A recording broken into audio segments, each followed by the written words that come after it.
Welcome to another edition of the OG LiveWire. I'm excited for today. It's great to be playing any meaningful fantasy football games in Week 16. Hopefully, this can help you out in a number of your leagues. I know we're down and out in terms of high stakes players being able to make waiver wire additions, but we still have dynasty formats. We still have home leagues. We still got a lot to talk about. Let's go.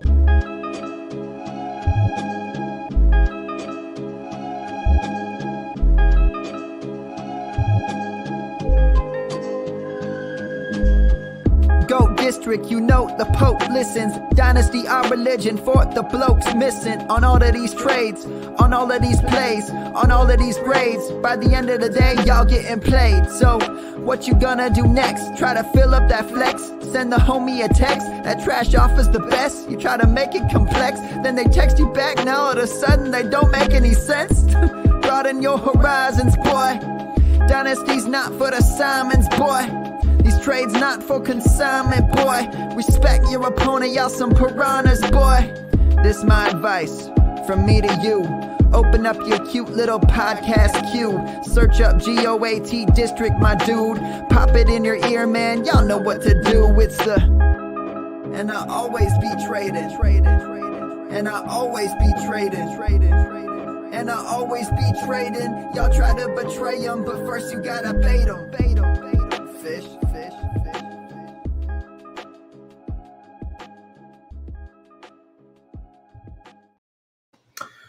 So yesterday was really, really tilting. If you're a fantasy manager and you had Jalen Hurts, then you're hurting today. It was a really, really tough injury, not just in terms of the level of player going down. You have the factor that the waiver wire is closed in high stakes formats. So if you were carrying Jalen Hurts, you might not have been too excited about your backup QB option. I know in the NFFC New York Super team that I split with Nelson Sousa, we're in a 4-team playoff, and right now Jalen Hurts was our starter, and we have Gardner Minshew ready to go as his replacement. So it's a significant drop off. I have another very, very good Triflex Dynasty team where I'm in there with a number of former GOAT District guests. Mike Shop has a team in that league. Abib Agbatoba has a team in that league. Austin Martin has a team in that league. And then Dan Williamson and Andrew share a team as well. And Jalen Hurts had kind of carried me in that league. I was in the top 2, so I didn't have to play last week. So Jalen Hurts' big game didn't really help me. And again, that was a team where I have Gardner Minshew ready to go in as his replacement. So I go from being one of the top 2 teams to, very much middle of the pack and not a team that would be considered the favorite without him. So it's really unfortunate because of the timing of the injury, the fact that certain leagues you can't really add a replacement, and also the fact that it was Monday. We didn't see him take a really hard hit. You saw him fall into the end zone. You saw the Eagles, leave the field. Nobody had their heads held down. No one assumed a quarterback injury. Now, the Eagles say that they're optimistic about this one. I tend to think they're always lying, especially when it comes to QBs. We saw how the Lamar Jackson injury was downplayed by Harbaugh. And then all of a sudden, it's him goes from, we're not sure what's going on with him to he's missing multiple weeks. So the Hurts injury really, really hurt. There's nothing you can do about it. You can't keep your head down because, if you're playing meaningful games right now, you're only competing against a few teams, and strange things can happen in the fantasy playoffs.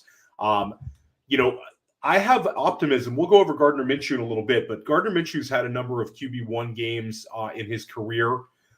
He is certainly not Jalen Hurts, but I think in a 1-game sample against a pretty banged up Dallas defense right now, I think that Minshew is pretty intriguing. So I'm not like, keeping my, hanging my head down. I'm going for the win this week. I'm going to see what we can get out of Minshew, and we're just going to keep on trucking. And I really hope Jalen Hurts comes back strong. Again, I always am a little pessimistic about these injuries, especially at the QB position. I think they're just kind of dishonest. Anyway, quickly looking into the comments. We've got Giselle Jones. Shout out to Giselle. He lost Hurts, and now he's trying to get Goff and Purdy right now.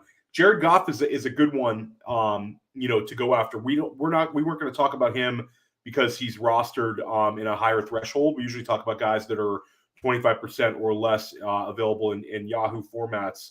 But I think that, if you have Goff, just pulling up his schedule, Jared Goff has the Panthers this week, and then he has the Bears next week. And the Bears is a smash spot for him. So I think Jared Goff would be a really, really good one. Shout out to Harry Snowman. Brutal week.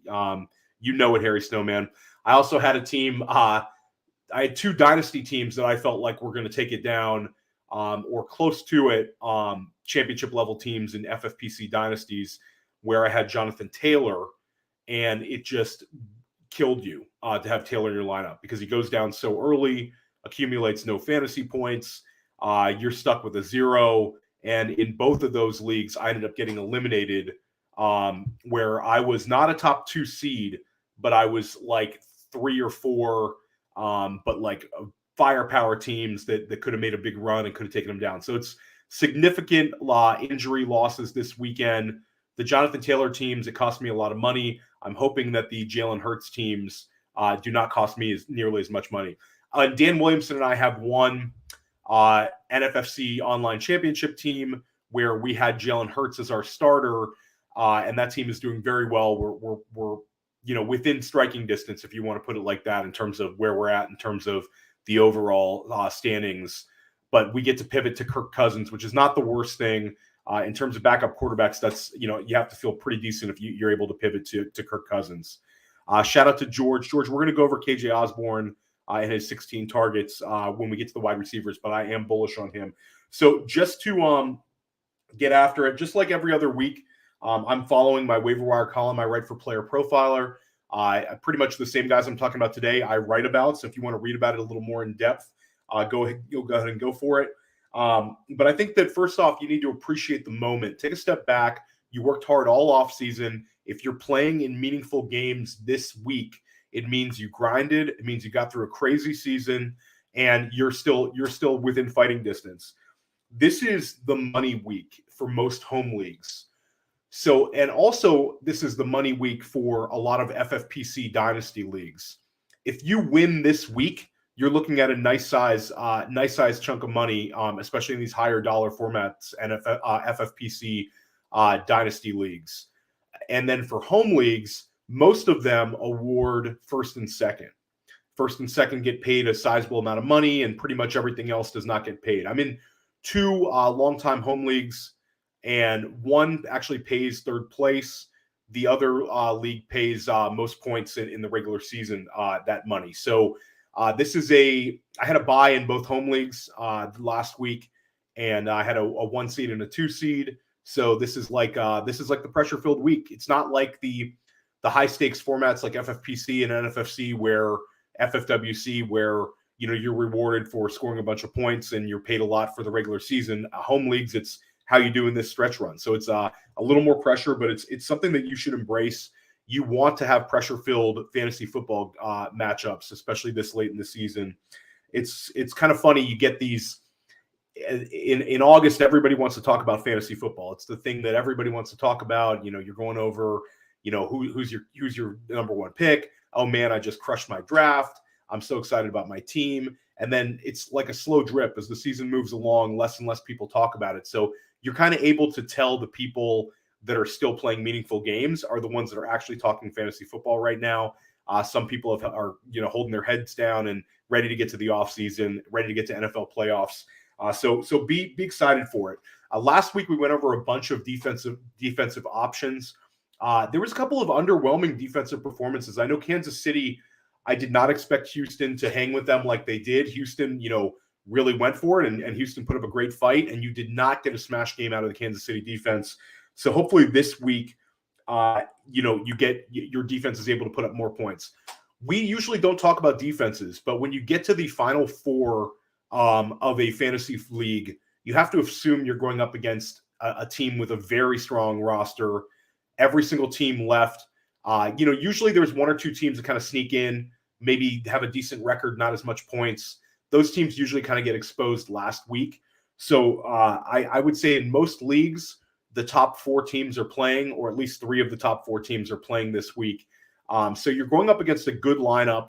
Teams have fewer holes and a lot more firepower. So you want to be able to have as good a kicker and as good a defense as possible. And you want to make very sound lineup decisions this week. Do not be attached by where you drafted a guy or where they're ranked. You want to have conviction with your starts. A guy who's been struggling but has a big name is not necessarily the guy you want to go into this week. This is a weekly sport. So for me, I know I have a league where I'm going to bench Hollywood Brown. Hollywood Brown looked great with Kyler Murray, but it's just not happening with the Colt McCoy, Trace McSorley, mashup that we saw last week. It's a lot of low A-dot throws. He's still got 8 targets, but it's not a guy that I want to put my money on this week. So I'm looking to try to have pivot options from guys like Hollywood Brown. Who your Hollywood Brown is could be just about anyone. Shout out to Roger Wells in the chat. Yeah, I'm playing Zay Jones. I'm playing Zay Jones over a lot of wide receivers this week. You have to feel really good about Zay Jones. The Jets are a pretty difficult matchup. However, Trevor Lawrence is playing fantastic. Zay Jones is playing fantastic, and you have to like that Jacksonville Jaguars team. They any reservations on them kind of go out the window with that Dallas game. You saw Travis Etienne bounce back. I'd be all about Zay Jones. So we're basically going over a couple of our defensive options, kind of separate ourselves. In most leagues, Tennessee is rostered. People saw this look-ahead game against Houston. Tennessee is still 52% available, though. So they're higher than our threshold, but they're worth mentioning. On Yahoo, they're 52% available. It's a smash game against Houston. The Titans are a 7-point home favorite. They just sacked Justin Herbert 3 times, and they could really tee off on Davis Mills and the Jeff Driscoll combo. You also have to think about what did the Kansas City game take out of Houston? Houston's had back-to-back games against Dallas and Kansas City where they've come close but lost in the end. So they've really put a lot into it with a limited talent on their roster. Dameon Pierce is done. He's on the IR. They're kind of a mash unit. They're using Jeff Driscoll sometimes. I mean, they're trying everything they can. It could really get exposed. Tennessee is desperate for a win, and this could just be a beatdown. So I like the Tennessee defense. The Cleveland defense, they're red hot. They just held Baltimore to 3 points last week. They shut down Houston in week 13 with a 30-point defensive performance. If Cleveland's available, I would grab them. I would prioritize them. They're 74% available in Yahoo leagues. They face a Saints offense that's averaging 12.3 points per game over their last 3. Saints offense is struggling. So go ahead and try to add that Cleveland defense. If Cleveland's taken, you could pivot at like a DFS mentality and pivot to the Saints defense because Cleveland is not exactly a juggernaut right now either. And the Saints defense still has some playmakers that could cause real problems for them. So the Saints defense is not the issue. It's the offense. So you could pivot there, but Cleveland really prioritized them. I'm going to use them in a couple of spots this week. I had them rostered on some of my postseason teams, and also I'm using them in a home league. I'm using them in a few dynasty leagues. The Chargers defense. This is a team you really want to add. This time of the year, you want to roster multiple defenses because your bench doesn't really matter as much. Those 10-point per game guys that you might have wanted to have on your roster because of bye weeks, they don't really matter anymore because you don't have to deal with bye weeks. You only have 2 weeks to get through. So rostering multiple defenses is kind of a sound strategy. Not only are you giving yourself defensive options and great matchups, but you're preventing your league mates from using these against you. So the Los Angeles Chargers defense is one I'm really looking at. We saw the Rams last night. They were pretty bad against Green Bay. I would say that Cam Akers had his moments, but that Rams offense is really struggling. I think they were, kind of showed who they were a little bit more than they did against the Raiders, where they had kind of the goodwill of the end of the game. Baker Mayfield is not a very good starting quarterback. I think we can come to that conclusion now. I think there was a little bit of optimism after the Raiders ending, but you give teams time to prepare for Baker, and they're going to do well. So I like the Chargers matchup against Indianapolis this week. No Jonathan Taylor. That Colts offense is going to be a little more limited, certainly without a very talented back like Taylor. But I love the Chargers next week as a team to hold on to for that Week 17 game against the Rams. It's a crosstown game. Brandon Staley can't lose that game. It would be a really bad look for him. The Chargers are red hot. They've held Miami and Tennessee to 31 points combined in back-to-back wins. And again, they get to play Baker Mayfield. The team that's available in almost every Yahoo league, if you want to be bold, you go for the red-hot Detroit Lions defense. They're sizzling. They've won 6 of their last 7 games. They've had 8 sacks in their previous 2 games, and they've forced 3 turnovers in those 2 games. They also scored on a punt return touchdown on Sunday. So they get to go up against Sam Darnold this week, which you've got to love. Next week, again, they play the Bears. So it's not the ideal Week 17 matchup just because of Justin Fields. But if you do get stuck, the Bears, they've had their moments struggling, and they certainly can be turned over.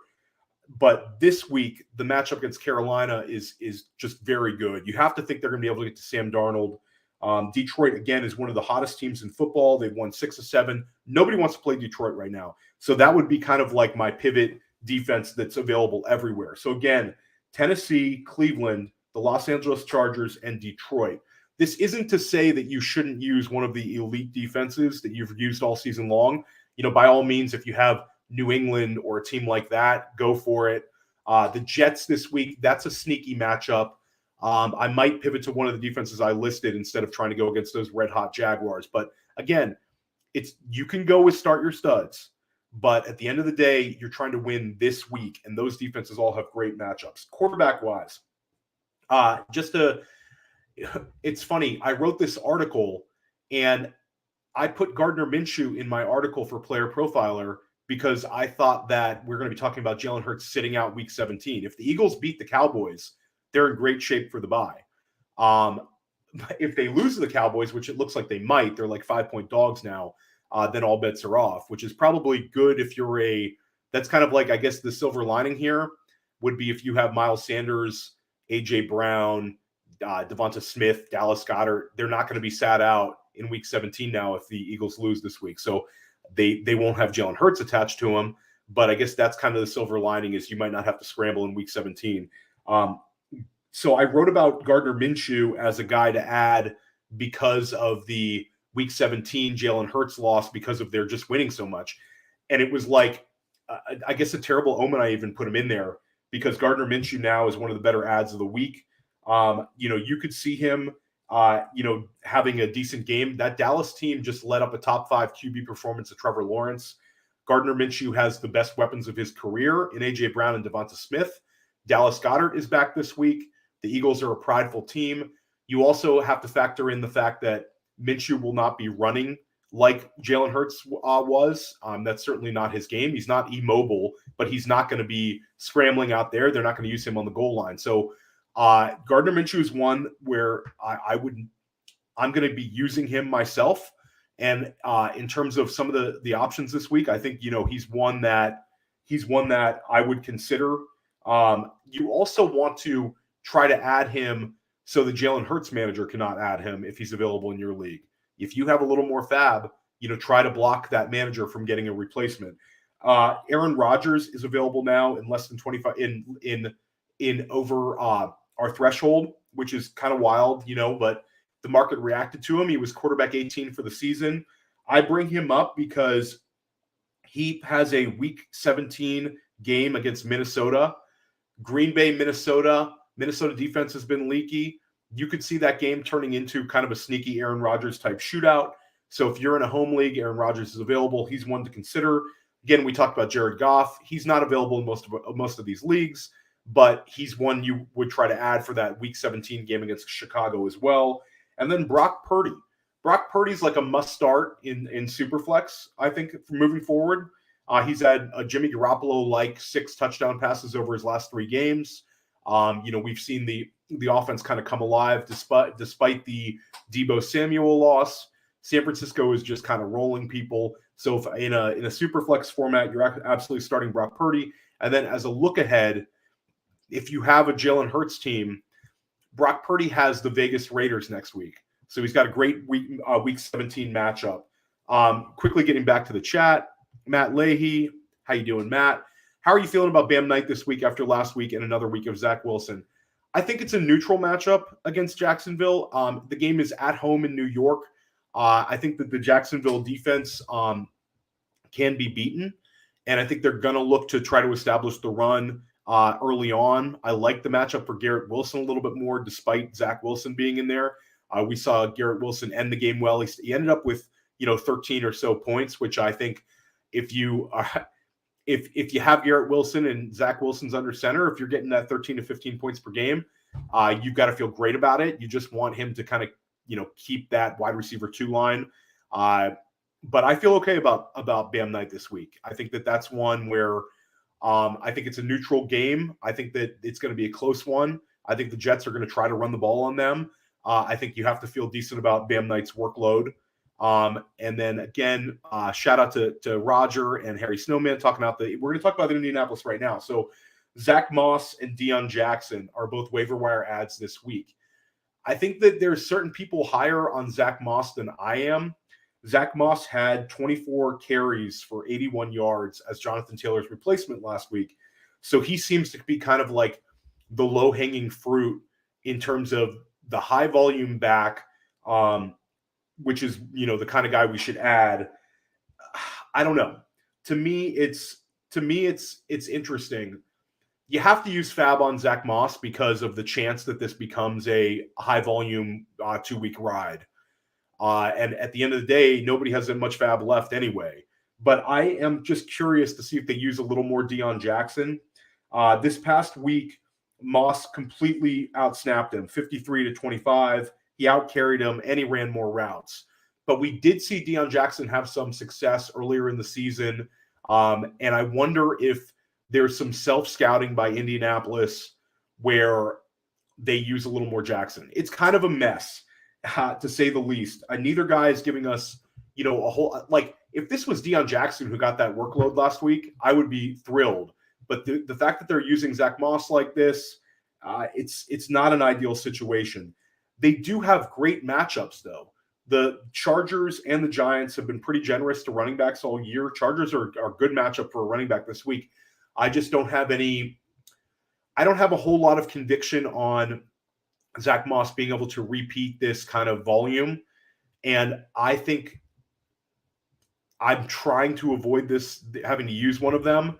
But I do think one of them will end up with like low-end RB2 numbers just based on the matchup and the fact that the Colts need to run the ball in order to compete in this game. So it's a tough one. I don't want to let somebody get these guys for free, basically, in my league. So again, I think you have to prioritize Moss. Begrudgingly, I say that. I like Deion Jackson's profile better. Shout out to Jessel Jones. Zach Moss is a bum. It's just a bad offense in Indianapolis. I think, besides Michael Pittman, I don't really want to use anybody in Indianapolis this week. But again, some people are scrambling right now in terms of running backs. Looks like Travis Etienne is going to play this week, but he did take a knock. I think if you have Etienne, you have to roster JaMychal Hasty. And even if you don't have Travis Etienne, the fact that he got knocked out of the game, he came back in. Now they play on a short week against New York. There's always a chance that he could take a setback and he could miss next week in week 17. If he does, JaMychal Hasty is a very valuable guy because of his pass catching ability. JaMychal Hasty would be one of the cuffs that I would kind of prioritize if he's available. Khalil Herbert comes back from the IR this week. Chicago's is kind of devoid of offensive playmakers. All of their wide receivers have gone down. They're very run heavy. Khalil Herbert against Detroit in week 17 is interesting. I think that if you're in like a complete jam, depending on his workload this week, he might be a guy that, you always see crazy stuff happen in week 17, and Khalil Herbert could come back with a little bit of juice. Last week, David Montgomery had a great game. He's playing tremendous football, but Khalil Herbert has 4 games over 74 yards rushing this season.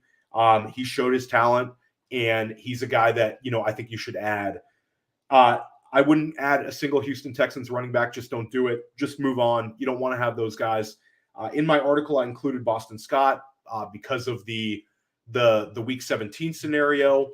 So if you want to add Boston Scott, just based on the chance that Philadelphia beats Dallas, and is able to get that 1 seed locked up, and they hold guys out, you could see Boston Scott with a lot of volume in week 17 as kind of a look ahead.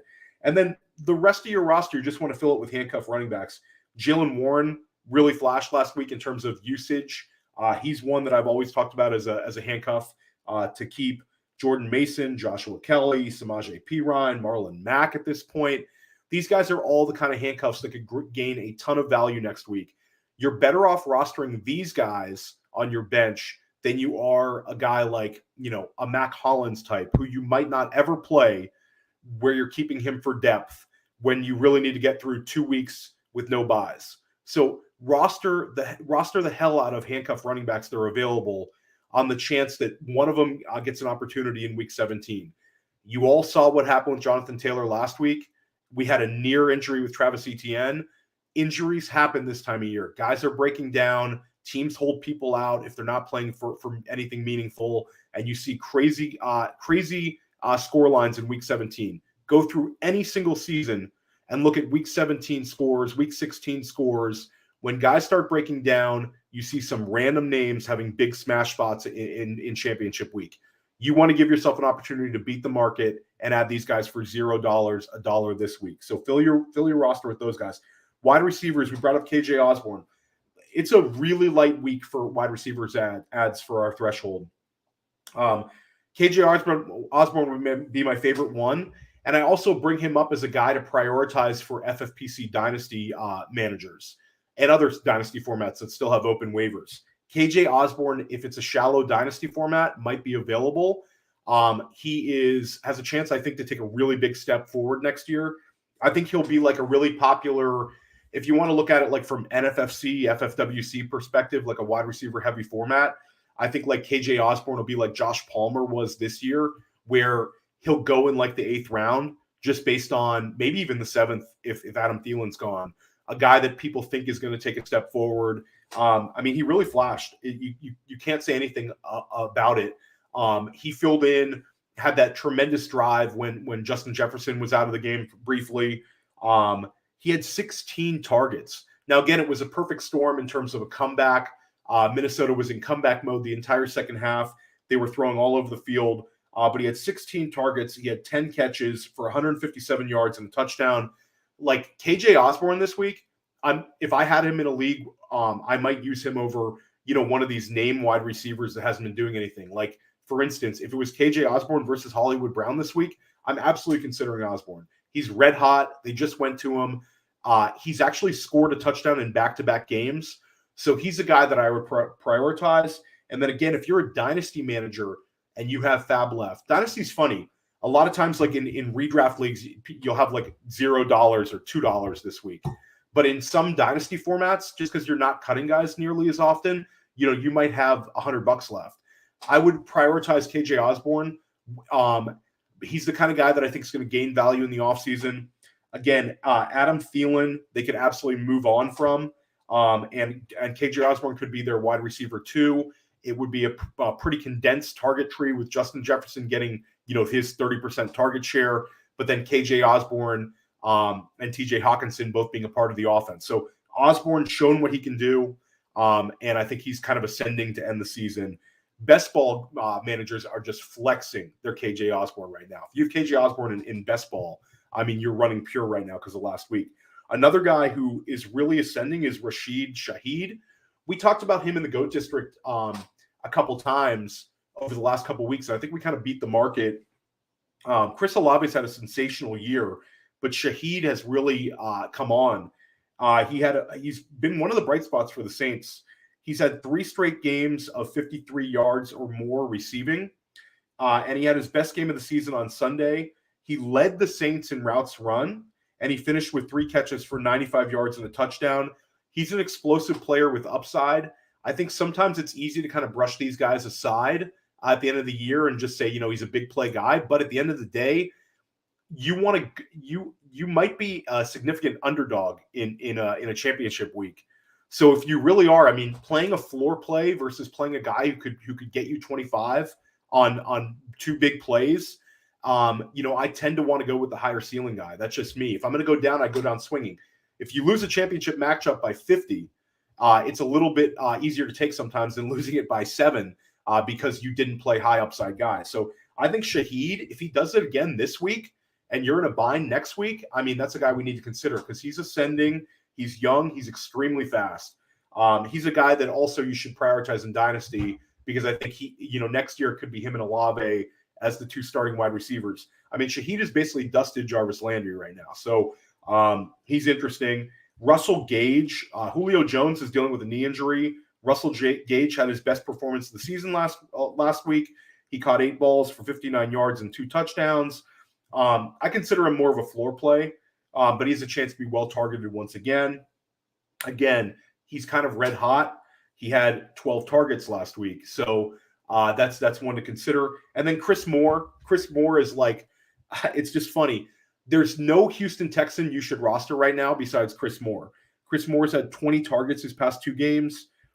He's the only Houston Texan worth rostering. I think if you're in a jam, you could put him in as the flex or wide receiver 3, just based on the fact that I think he's going to have volume again. I think there's a chance he could have 10 targets this week against that Tennessee Titans defense. So I wouldn't feel great about it, but at the end of the day, he has a little more juice.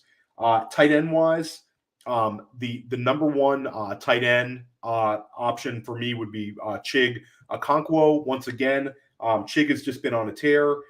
He has 17 catches on 21 targets his last 4 games. He's an ascending talent. We saw him have a touchdown and a 2-point conversion last week, and he followed it up this week with decent enough volume.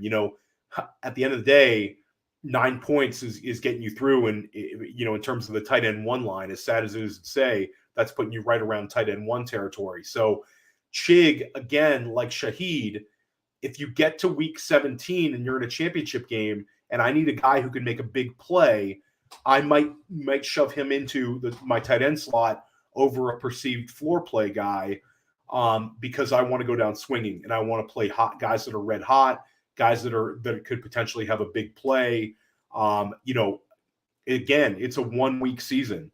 This week it's a 1-week season to get to next week, and next week it's a 1-week season to ship it. So Chig's exactly the kind of guy you want to have if he's still available. And then Juwan Johnson. Juwan Johnson, it's absolutely crazy right now. He's 3rd among all tight ends in touchdown catches. He has 7 touchdown catches. Excuse me. He's 2nd among all tight ends in touchdown catches with 7. Travis Kelce has 12. Juwan Johnson has 7. George Kittle has 6. And then Mark Andrews and Cole Kmet each have 5. As wild as it is, Juwan Johnson is 2nd among all tight ends in touchdown receptions. So last week, there was a chance he wasn't even going to play. He was like on the injury report. And then he comes out and he was tight end 1 overall for the week. He caught 4 passes on 6 targets for 67 yards and 2 touchdowns. So again, he's touchdown dependent, but the tight end position is an absolute mess. So I would consider Juwan Johnson. I would prefer playing Chig than Juwan Johnson. One thing to consider is Treylon Burks could be back this week, but I don't think that necessarily makes Chig disappear. I just think he's part of the offense now. Getting to the chat real quick. Deontay Johnson has turf toe. If he's out, how do you feel about Pickens? I feel okay about Pickens. You have Kenny Pickett back this week, which should make you like Pickens a little more. I've just been kind of let down by certain times I've used Pickens this year. But again, if Deontay Johnson is out, that's definitely one to consider. Shout out to Jessel Jones in the chat. This week he has Hurts. Should he look to drop Nico Collins to try to take a QB option from his opponent who has Hurts? Yes, you absolutely should. I would rather prevent my opponent from having a good QB option than I would being able to have Nico Collins at this point. So Nico's a guy that I've liked this season, but yeah, to prevent your opponent from having a good QB option, that's how you win this week, not starting Nico Collins if he plays. And then a shout out to 1912. Any interest in Huntley? I think that Baltimore offense just doesn't look very good. I think if you have J.K. Dobbins or you have, even Gus Edwards, you kind of feel decent about, the running backs, but I don't feel good about Huntley right now. They just got held to 3 points against Cleveland. They're really struggling. Mark Andrews is struggling. That's an offense that I am really, really apprehensive about at this point. So anyway, I really appreciate you guys tuning in. Have a Merry Christmas. Have a Happy Hanukkah. Enjoy the time with your family. It's been awesome doing these pods with you guys all season long. Hopefully the OG LiveWire has been helpful to your process. And let's cash some tickets, man. Let's win some games this week. If you're competing for overall titles, well, I hope your team runs pure this week. And make sure you tune in this evening. We have an awesome high stakes roundtable. If anybody's tuned into our previous high stakes roundtables, they've just been tremendous in terms of the level of guest, in terms of their success in high stakes fantasy, and also their knowledge of the game. It's been second to none. And these are guys who know how to win in fantasy football. So these are some of the best guests we have, just in terms of how they help my process, and I know they can help your process. We have two guys who I compete against a little too often for my checkbook, but two guys I really enjoy competing against because they're two of the best in high stakes fantasy. Billy Wazowski and Chris Ebel, who are both NFFC Hall of Famers. Again, they're both in the NFFC Hall of Fame. They're going to join us, and we're going to discuss predicting 2023 NFFC ADP, and also we're going to each give our top 12 ranks. So we're going to predict the market, and we're going to give our own early ranks for NFFC drafting. So it's going to be awesome tonight. Make sure you tune in. We're going to be there at 8:30 tonight Eastern Standard Time. And again, have a happy holiday, Merry Christmas, Happy Hanukkah, all that stuff. And thanks for tuning in. Enjoy the rest of your day.